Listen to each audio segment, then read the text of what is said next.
খাবার খাবার সময় হলে খাবার রেডি, সবাই চলে এসো, এই কথা কখনোই বলবেন না। বিশেষ করে আপনার সন্তানদের সামনে তো কখনোই এই কথা বলবেন না।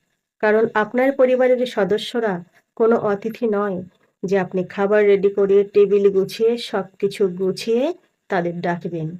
আর তারা এসে খেয়ে দিয়ে আবার অতিথির মতো সবকিছু ফেলে রেখে চলে যাবে।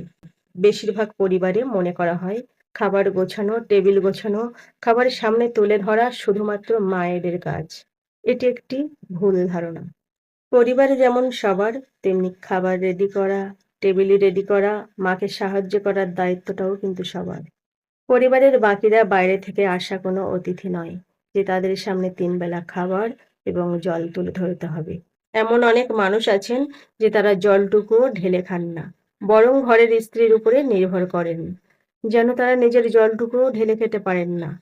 তাই আপনার সন্তান যাতে এমন না হয়, তাই তাকে ছোটবেলা থেকেই অল্প, অল্প করে ঘরের কাজে অভ্যাস করুন। যেমন প্রতিবারে খাবারের আগে টেবিলে রেডি করাই পরিবারের সকলের অংশগ্রহণ নিশ্চিত করুন। কেউ জল নিয়ে আসবে, কেউ টেবিল গোছাবে, কেউ তরকারি নিয়ে আসবে। এইভাবে যখন পরিবারের এই খাবারের সময় সবাই অংশগ্রহণ করবে, তখন পারিবারিক বন্ধনও যেমন সুদৃঢ় হবে, তেমনি আপনার সন্তানও বুঝবে এই ছোটখাটো কাজগুলো করার দায়িত্ব শুধুমাত্র মায়ের বা ঘরের স্ত্রীর নয়, বরং সবার।